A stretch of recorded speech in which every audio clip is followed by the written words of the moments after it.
Today I interview Razz from Tryss Dance Boutique. Watch the entire episode to see her make her own realization about her text messaging bias. Welcome back everybody to Clicks and Bricks. My name is Ken. On today's episode we've got Riz. Did I say that right? Razz from Tryss Dance Studio. And she's going to tell us a little bit about her founding story, how she overcomes adversity, and how she thrives in today's post-COVID, I guess we're in the middle of COVID still, right? This is not post-COVID yet, but we're definitely post-lockdown, right? We're definitely coming out. We're seeing some stories. So, Rich, can you give us your founding story? How did you become an owner in Tryss? And it's pole fitness or pole dancing, depending on who you are and how conservative you are in this world. Yes. So I'm the owner of Tryss Pole Fitness Boutique, and we are a small fitness studio in Monterey, California. And we started, this business actually began about 10 years ago, and I am the third owner. I recently purchased this business at the beginning of 2021. So we've only really been active under my watch for a couple of months, but it's been a studio that I have been a student at, an instructor at, and now I am the owner. And to acquire a business in the middle of the pandemic was an interesting choice, I realized on my part, but it was a community-based choice, and we are a very community-based business. In fact, we are the longest running pole fitness studio in the community and one of the only pole fitness or alternative fitness spots in the community that actually services quite a diverse group. Monterey County is a large county just south of San Francisco, and we just don't have a huge amount of diversity of entertainment or fitness options outside of your more traditional gyms and yoga studios. So to basically make sure that we kept some kind of alternative fitness, I felt that in the middle of COVID that the studio needed some help, and I really wanted to be that person to step in and make sure that it didn't go away. Right. So you're post the shutdowns, and you make the decision to purchase the studio where you're a trainer, student, and to keep that dream alive. Obviously you're passionate about the kind of work that you're doing, and very scary kind of proposition to go into, especially after the lockdowns. In your community, you're in Montreal, California? Monterey, California.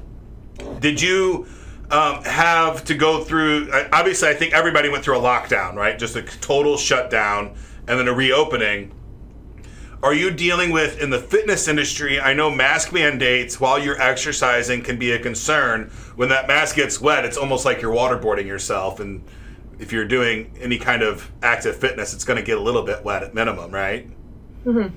So are you dealing with that? How are you dealing with that? Or is that just not a concern where you're currently at? It's always absolutely a concern. In California, we took those shutdowns very seriously. In fact, when I purchased the studio, the shutdowns were not lifted. So I had to really take the risk of when is this going to happen? I managed to time it pretty well, in fact. So the business purchase started in December of 2020 and finalized in March. I had 1 month of an empty studio before we were able to open with a limited capacity. Right. One of the things that is specific to pole fitness that might not be the case with other kinds of dance and fitness studios is that by virtue of the kind of work and exercise that we do, social distancing is actually quite easy to maintain, because you have a spinning radius around a central point, as in the pole itself. You can see some of these poles behind me, the way that they're spaced out. Each individual has their own apparatus. You're not sharing tools, and we don't actually, as one of our COVID safety protocols, we do not share equipment in the gym. And that way, each person has their sort of radius of space. You're not super close to other people. And this is actually something that was very typical of pole fitness before COVID. One of the things is that you can get very slippery and you're trying to ascend a vertical surface using, gymnastics and that kind of thing.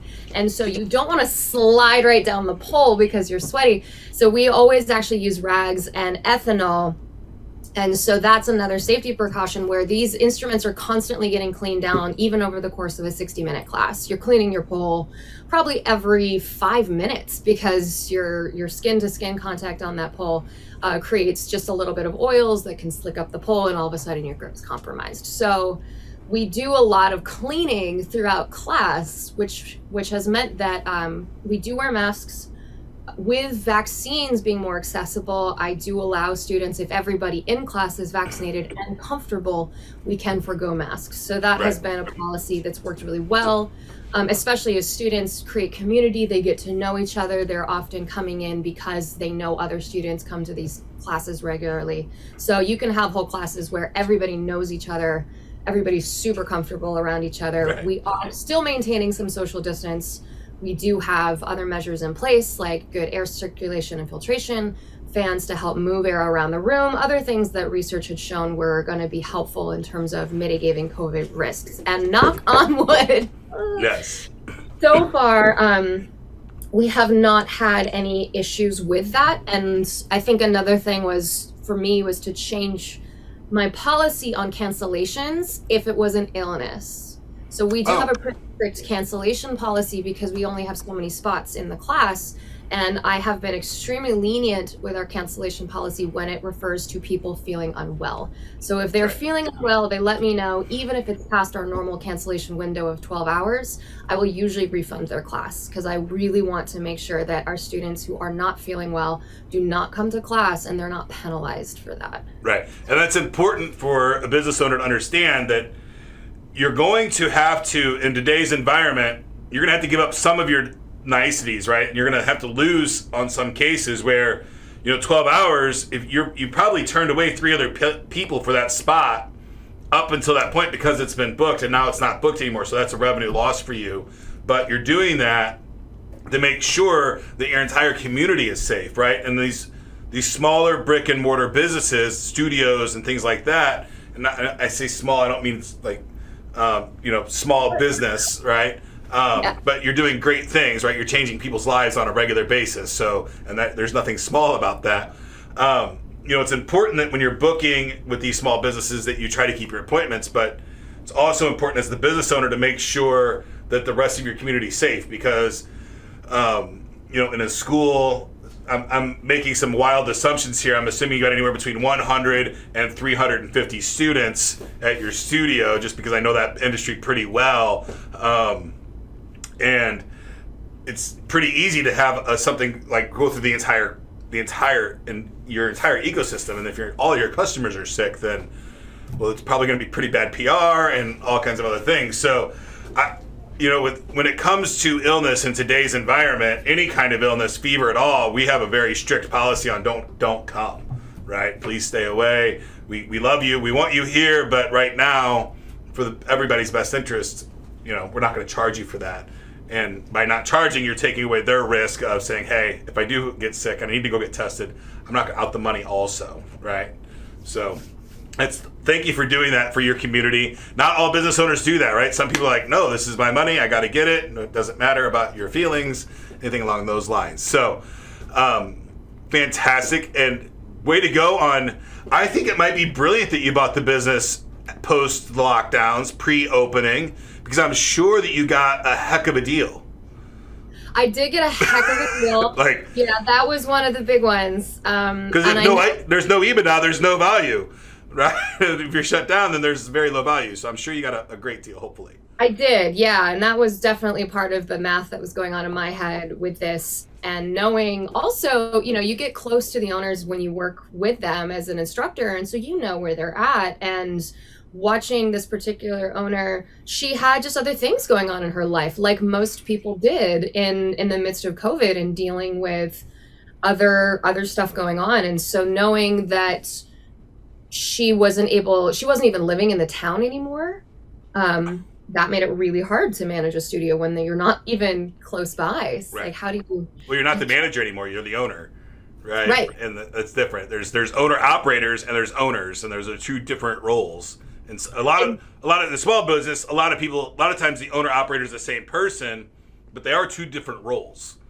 Right, and she had set that up in a manageable way prior to COVID. Like she was definitely, it was okay, it was working, Right. because we had a full staff of instructors down running the studio, so that was totally fine. But then when COVID hit and she was having to kind of pick up the pieces of that and not being able to keep on the staff the same way, just knowing that, I think I just got it very loud and clear that she was ready to move on, and seeing that, I just felt like that was going to be a big community loss. I mean, for me in particular, Right. I live 3 blocks away. Right. So that was a huge part of it too, is just the convenience factor of taking on something where I can walk to down there at any point if there's a problem that I need to address, or just to support my instructors or to teach myself. It's a really easy access, which is super helpful, like the best commute ever.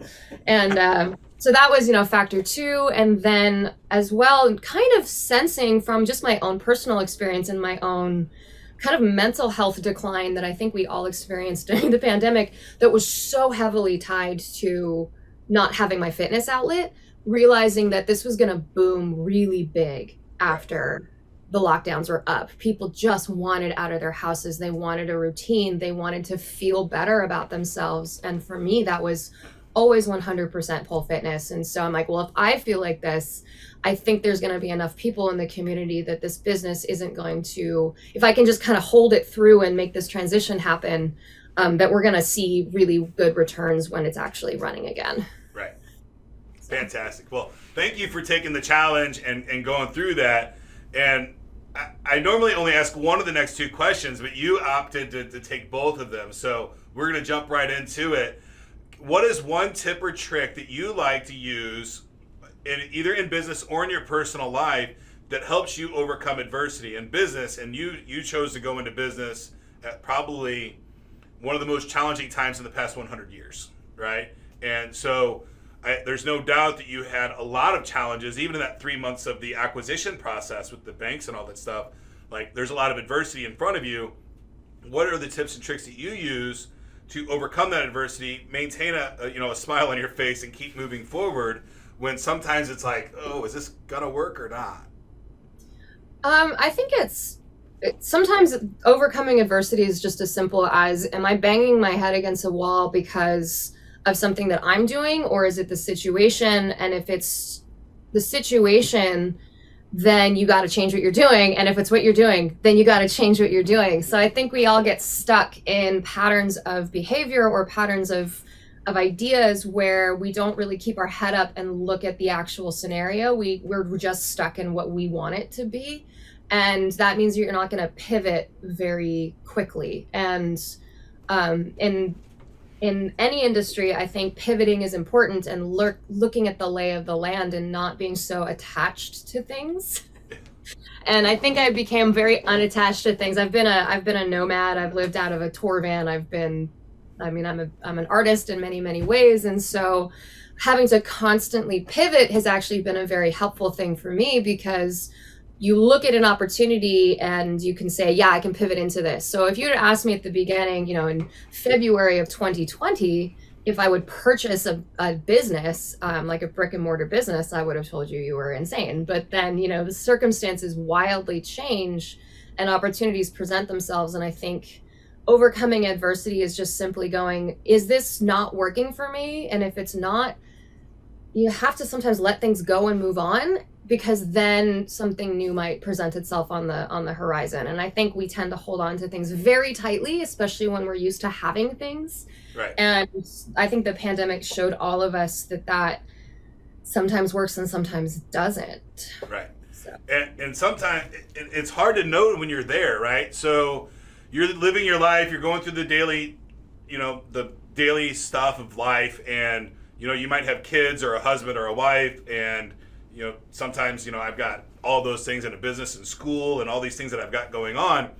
I frequently forget to even stop and ask myself, am I happy? Is this what I want to be doing? And those are important things to do, right? And if you find yourself snipping at people, or just generally being a bad person, stop and really evaluate what's going on, what's making that happen to you. Are you living in the, a past narrative, and you keep that thing with you, and you keep, that repeating the same stuff that you're doing over and over, and you're just not thinking about it? It's important to stop and think about, am I happy doing what I'm doing? And if I'm not, what changes am I going to make that will make me happy? And that's a very, very important thing to do, because we'll find ourselves as humans, we'll get in just a bucket of shit and stay there for a long time, and we'll forget what it's like to be happy, like genuinely happy.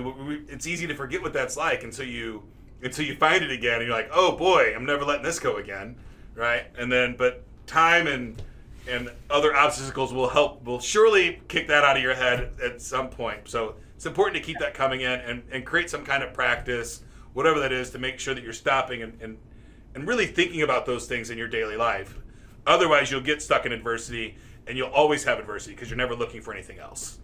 Yeah, and I think that's something to be said. I there's a friend of mine who is in the fitness world, and she's just a very thoughtful, thought-provoking person. And so she had this great little clip that she put up the other day that's just stuck with me massively. And she talks about the difference between chaos and being in a chaotic situation, and then bringing chaos energy into a situation where something might be chaotic, but it's really how you bring that energy to it. And you can create chaos out of nothing at all if you have a tendency to just be in chaos energy all the time. So Right. realizing that, is this really chaos, or am I creating chaos when I don't need to be?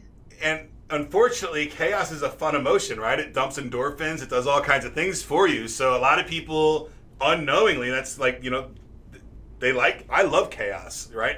I love boxing, right? I like in the ring. I like when I don't know what's going to happen. I like all those things because it gives me a lot of fun temporary emotions, but they are temporary emotions, and I can control a lot more things than I let myself out to believe. So fantastic. I love those tips. Now, changing gears, and this is a really hard gear to change when you've been in adversity for a long time or any period of time, changing gears and realizing, okay, I'm not in a fight or flight scenario anymore. I'm in a growth stage, and I'm in a thriving stage, and accepting your success. Sounds crazy, but what's your tip or trick on thriving after you've overcome those, or sometimes together, right? Sometimes you got adversity over here and you're thriving at something different, and they're happening at the same time. But what are your tip on thriving? We're in the middle of a big growth at the moment. I've just onboarded 3 new instructors at a time, at a rapid rate that I wasn't expecting to, because of opportunities that came up that I just needed to take. And that meant that I was becoming less available as an instructor to actually perform the service that the studio offers. And then I had to literally go find instructors very, very, very quickly in a market where that's not something that's very easy to find. So I had to get really creative, work with some great people who are coming from different fitness backgrounds. So I knew I could trust that they would take good care of my students, but then bring them up to speed into what pole fitness is. And how we operate as a studio. So I think it was almost more uncomfortable for me than the adversity side, because I had to not only ask for help and then facilitate it, I really had to trust a lot of other people with the business and kind of representing and taking it into, it's not just me anymore, it's now this really wonderful group of people that are giving of their time and their skill set to create something bigger than just what I started 8 months ago. So. Right. And on that one, on the hiring part, especially in a fitness studio, do you lean on your best students and maybe at some point understand that losing that little bit of revenue by taking your best student and turning them into an instructor might bring you dramatically more revenue down because you know that you've got a solid player on your team? Absolutely. And that happened in at least 2 of the cases where I did ask my top students to begin to instruct. But one thing that I thought worked really, really well for me in terms of being a business owner in that scenario is finding outside help and a very third-party certification process so that students could demonstrate their commitment to that idea on their own time. And in fact, so I offer matched training funding, essentially, for any student that wants to become an instructor and wants to go through a training protocol with, we use Expert Fitness, which is a UK-based pole fitness instructional team, and they do online instruction with a practical application. So I decided to provide that opportunity to my top students as a way for them to get more qualifications, fitness training, instruction, and also a third-party way of doing things where it's not me having to tell them you're doing this wrong. It's them following an external guideline so that my own interpretations are not really coming into play. If they've done the course, I know that they're all going to be teaching at the same level. Our language is going to be shared across instructors. Our students are going to get a standardized process. And my teachers are going to have had to put forth their own energy in order to accomplish becoming a fitness instructor. And that made, it took the stress off of me in order to decide whether or not an instructor was ready to teach. And B, I think it made my instructors have to put forth some effort where I could trust that they were really going to want to do this, because otherwise they wouldn't have completed the course. Right. So I heard a few different things in there. One, education's huge, right? Always be training yourself and your staff. That's a fundamental piece. And I really like what you did, and I call it the bulldog approach, right? Hiring a bulldog.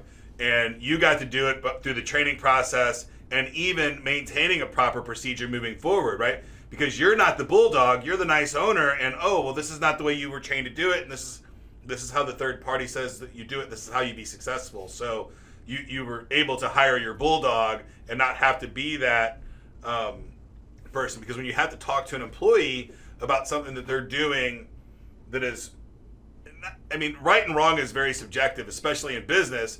You can be doing it wrong because that's the business's process or procedure. You're not following that's doing it wrong. It's not inherently a wrong thing to do, but it's not the way the company wants you to do it, and they're the one paying your check. So you have to do it that way.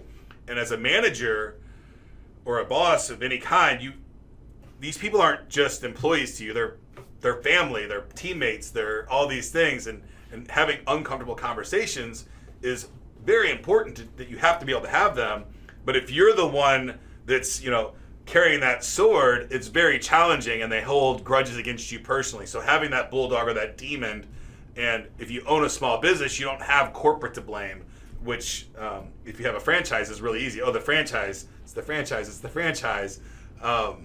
But you don't have those things. So you hired a third-party consulting firm or educational company to certify your trainers. And there's a bunch in the United States as well that can help you do that for different kinds of fitness training, or almost in the industry, they're going to have some kind of certification. And nothing says that you can't create your own certification program inside your own business as well, right? And say, hey, these are the guidelines, and you go through these school, and then that's still your bulldog. That book that you wrote of all your policies and procedures, you can always go back to it. Very non-emotional, right? Hey, you did this wrong, but hey, this is how we're supposed to be doing it. And then obviously you want all of your employees to work there, but they have to want to work there more than you want them to work there, or it's not going to work. So yeah, and they have to get benefits from the community. And I know, especially like one of our big tenets and one of our goals as a small business is to foster a community where it's not just about our small business, it's about the arts and how they're represented in Monterey, especially since we've got a severe lack of circus arts or, like I said, alternative fitness. So we've also done workshops with other businesses. I'm a sponsor of a fitness collective of circus and aerial arts. We work with some local theater organizations and that's what I'm looking for, co-advertise with them. So we put up flyers in the studio about burlesque, local theater, local dance events, local art events, so that people coming into the studio also see another way that they can socialize, maybe outside of just our fitness offerings, or showcase their own talents in a performance space, or just, meet up with people in not a fitness capacity. And I think to be a business in a community, especially a small business, and not think in the broader scope of what the community can benefit outside of just the time people spend working out, is, at least from a performer's standpoint, what I really wanted to make sure we spent time doing. Right. Fantastic. All right. We've got one last question for you. Out of all the technology that's out there today that you're currently using, what is one piece of technology that you use inside your business or that helps you personally manage your business or grow as a person? Online booking, I think, for any fitness studio is going to be massive, because people, especially nowadays, they have chaotic schedules. There's a lot of things that people can do with their time. And I think we all make fitness goals for ourselves, but accountability is really hard. So if you feel like the first barrier to entry is taken away, as in, I've scheduled my classes out a month in advance, I better go because that's my accountability. And it's easy for you to do that when you're kind of feeling the high, like maybe you just finished a class and you're like, I want to come back, and I can schedule that right now, super easy. And I don't have to spend a lot of time wondering if I'm going to be able to change it, or, if something comes up, can I cancel and I reschedule? They need to be able to do that pretty easily, and they need to not have to feel like they need to call a studio every time there's a problem. So finding a reliable booking software for me was an absolute critical point, even that I had conversations with other business owners about before I even bought the studio, because I was like, if I can't figure this out, my time is going to be so dedicated to just helping solve these pain points that I'm not going to have the ability to run more than just this business. And that wasn't something I wanted. I own another business. I run other kinds of work. So I needed it to be sort of self-sufficient in that way, where I wasn't having to maintain the schedules of not just myself, but my, 75 students per week. So. Right. So, in an effort to be fully transparent, what booking software do you use? So I use Acuity. Acuity? Okay. Yeah. And price point wise, I think it's done really well. I know that I did do some comparisons across different platforms. I know there's other fitness client resource management software. There's other booking software that people have used. I'm really good at breaking technology, and this not in the sense of I'm bad at using it, in the sense of I can find the thing that it doesn't do. Right. So I'm really good at finding the things that software does not do and finding pain points in software. And I have a master's degree in digital media marketing with an emphasis on user interface design. Right. So I kind of know what I'm looking for when I'm talking pain points. So there are a few with Acuity, specifically in calendar integrations, right, for one aspect of their business. I'm not going to badmouth them, but for the price, for what I get, for the ability to host subscription models, for the ease of taking payments, for the ease of setting up really easy flow bank account wise, like, oh my God, the money just moves itself around and it's excellent. Yes. So just really quick, a selfless plug. Clicks and Bricks is partnered with Start Booking. We can help you set that up. We can help businesses set that up. If you're looking for an online booking software package, give us a call. We can help you set it up. We can help you integrate it on your website. We can help you do all of those things. So online booking is a very, very important part of business in today, especially if you're on a big brick and mortar business and you're having people come into your office. Inside your software today, how much do you depend on the text messaging functionality?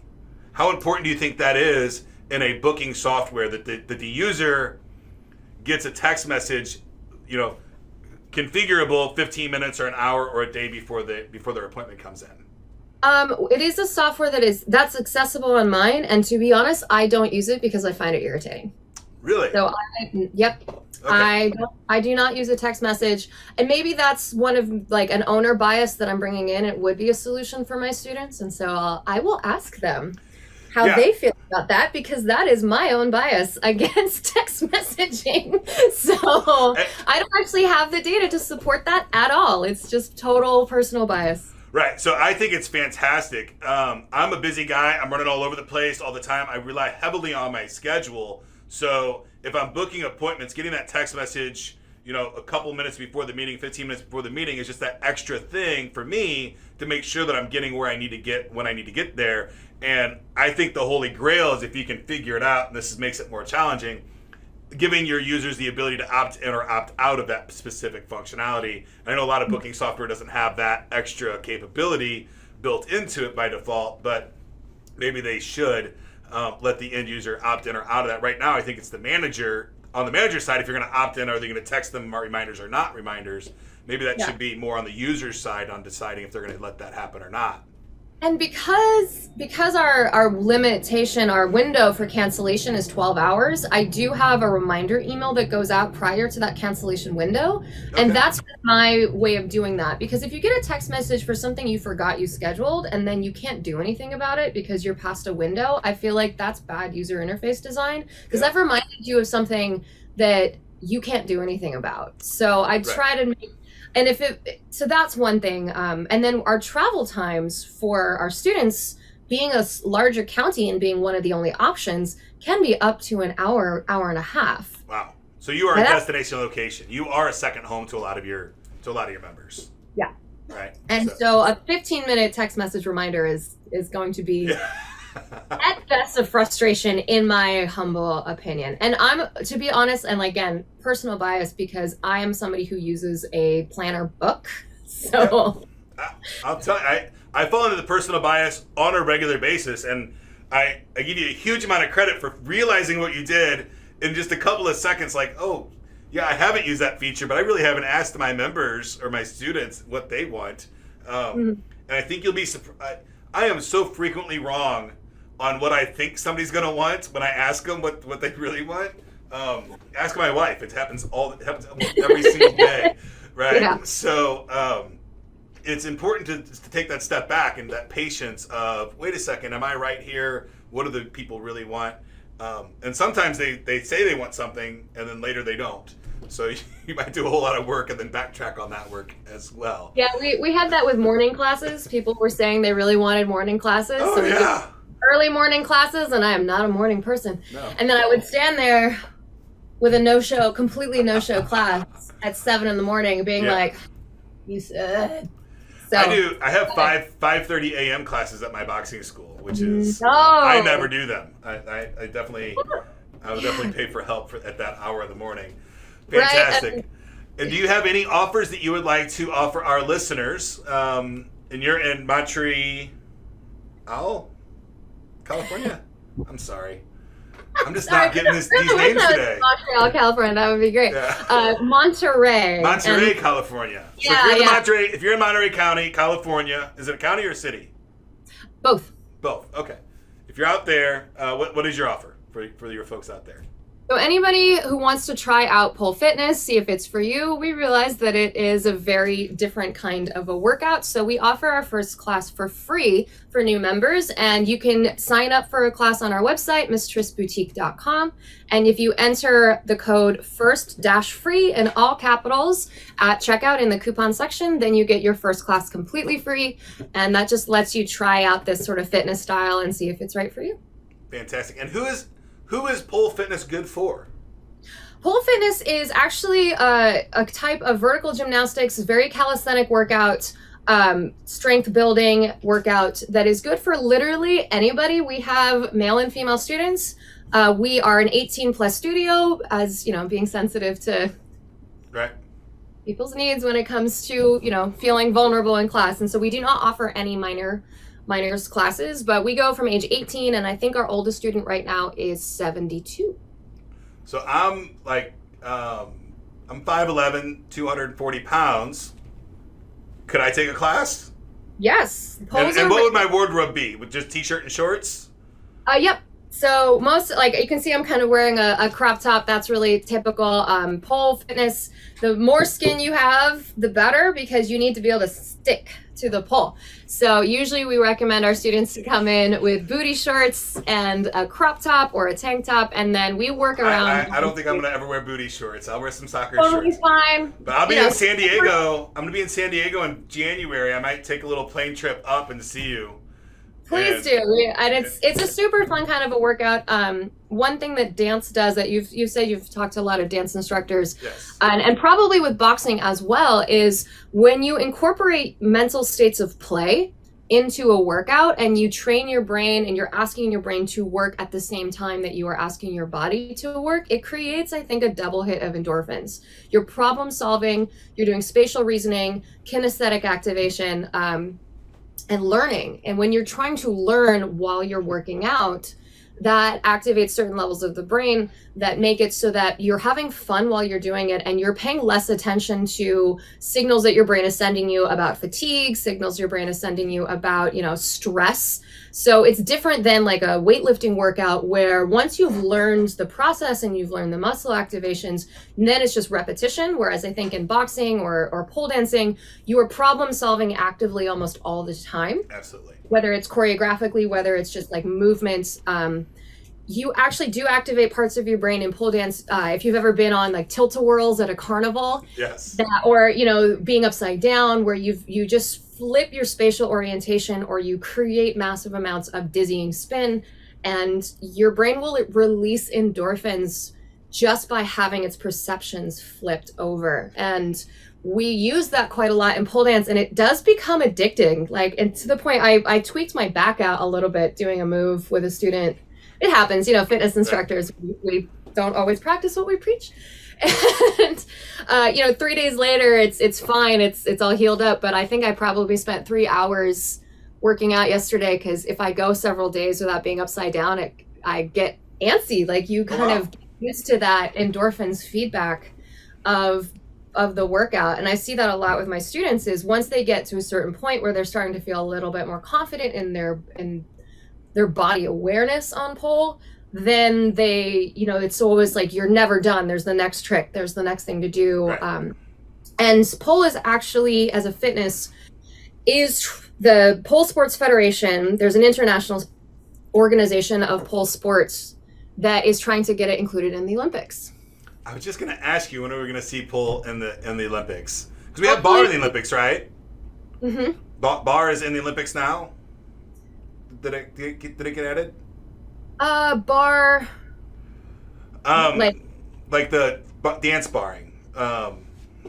With the bar where they put their leg up? Oh, well. Ballet. Like some of the ballet dancing? Yeah. I don't know if it was included this year. I know that pole wasn't involved in the Summer Olympics this year, or in 2020.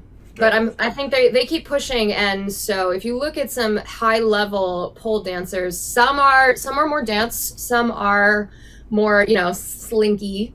I would say we offer some of those classes as well, and then we offer classes like inversions where you spend most of your time upside down, or you work on positions that are upside down. And then so you could go gymnastics route, you could go complete strength and strength tricks route, more like a weightlifter or a power lifter would do, or you can do more of like a dance ballet approach, with the heels and all that fun stuff, or a flexibility approach. So there's a diversity of styles to find in this, and that's the beautiful thing about having a diversity of instructors, is that we all gravitate to a style. I'm kind of in between choreographic and strength polar because I'm much more upper body happy. And then one of our other instructors is actually quite religious, which is very cute and sweet because she's just a sweetheart, but she is a beast in being upside down.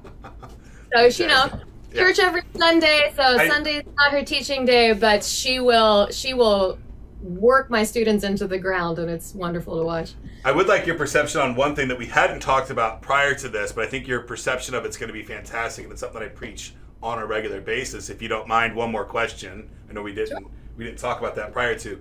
How important is it to you in your mindset when you're running a business and things are challenging to have that physical outlet? And I think I know your answer already, but I'm curious to hear it.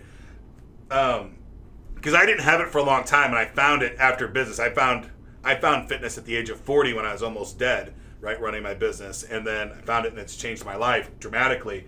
How important do you think it is to have this? And you've got it built into your business, but to have that outlet, that physical outlet, mental outlet outside of your business, how important is that life balance when you're running a business?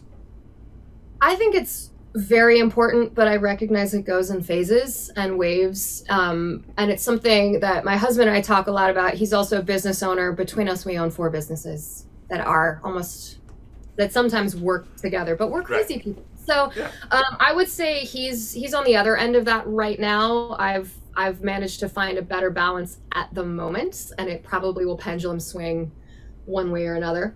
Right.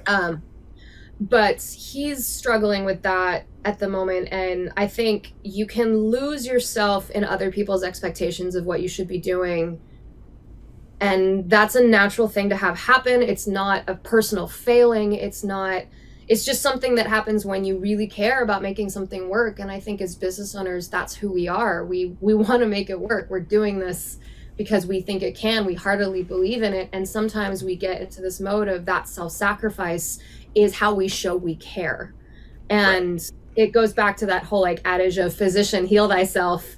And if you don't take time to have some balance, and maybe it's fitness, but I don't think it has to be. I think fitness is something that each person, sometimes it's mental fitness. Sometimes it's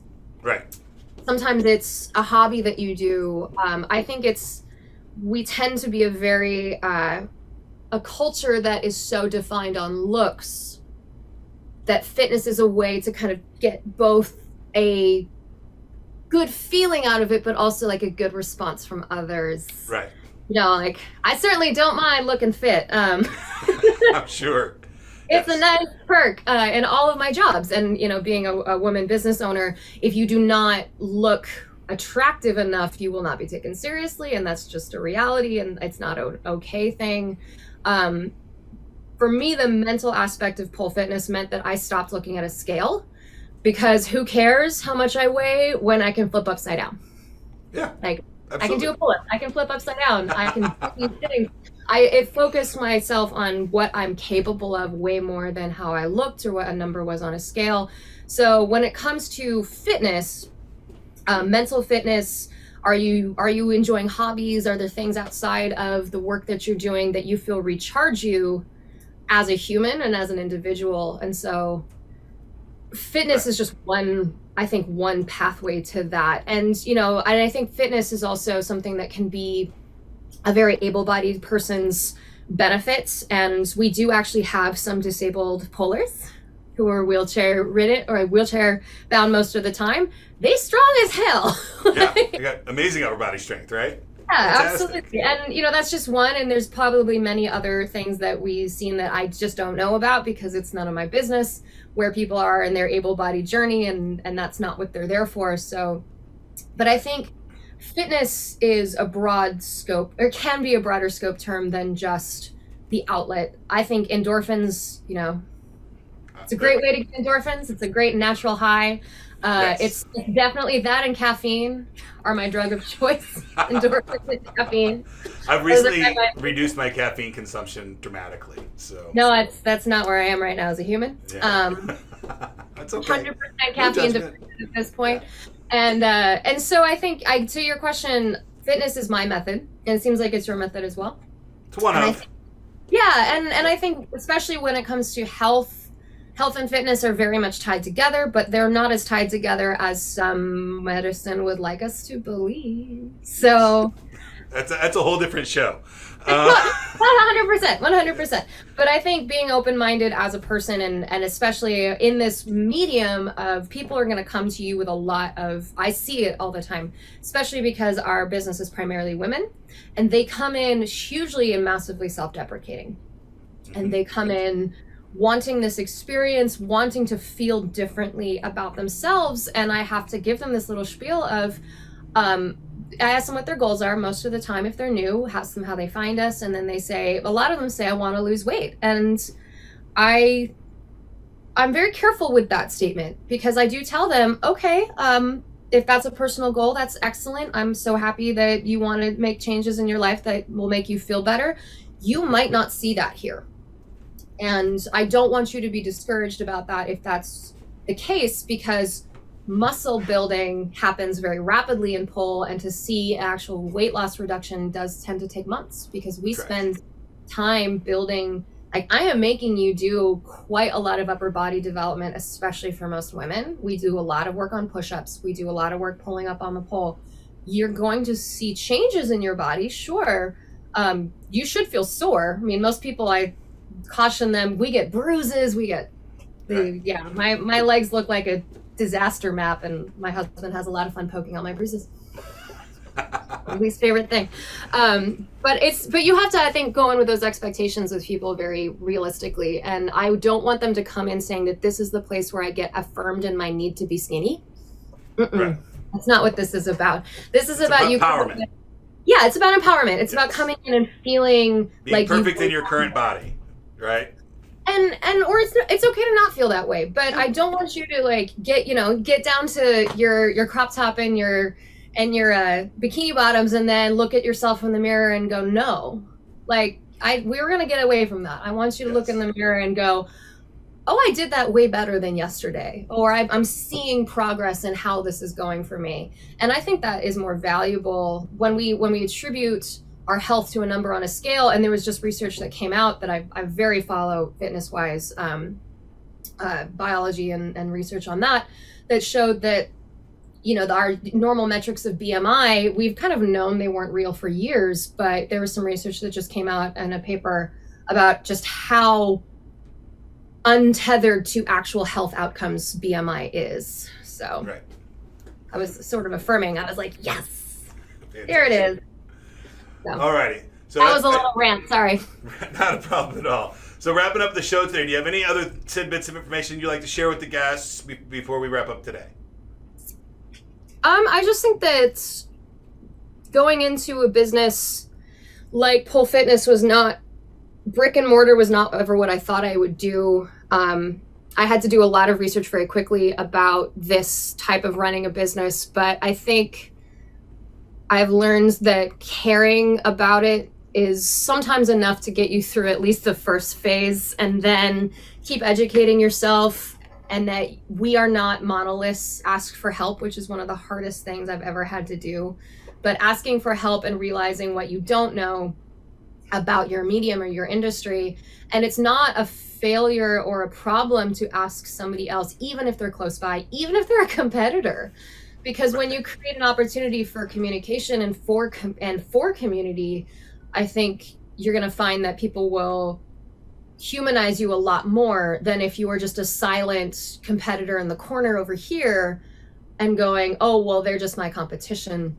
Versus when you just realize that the business that you're building is going to be unique even to a competitor's business. Correct. That you're going to offer something different. There's one other pole studio in the area that actually came about at the same time from instructors from my original studio that decided to branch out and do their own. And we met and we had beers, we had drinks, we talked about that. We decided that it wasn't, while they are technically and very realistically competitors in a market that used to be only my studio, doesn't matter. Right.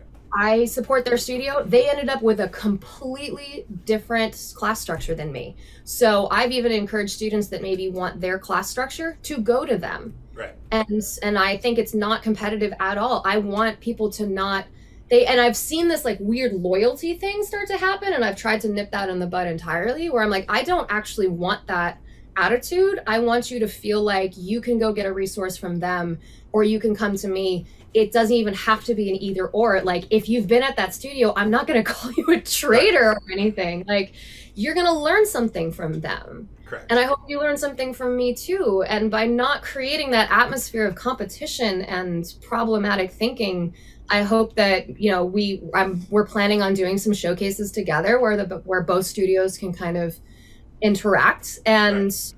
I think that I'm excited for that. I'm excited that we have competition because I think it keeps me hungry. It keeps me excited about what else is going on in the community. And it prevents me from being complacent. Sure. Yes, gotta stay hungry. Yeah, fantastic. Yeah. Well, thank you for joining us today. And for the visitors, if you'd like to join my text line community, my number is 314-370-2871. That's my personal text line community. I'll never try to sell you anything on that line. The only thing I'll ever do is send you tips, tricks, some motivational stuff from here and there, and every now and then some crypto news. That's it for today's episode, folks. Thank you for joining us, and get to work.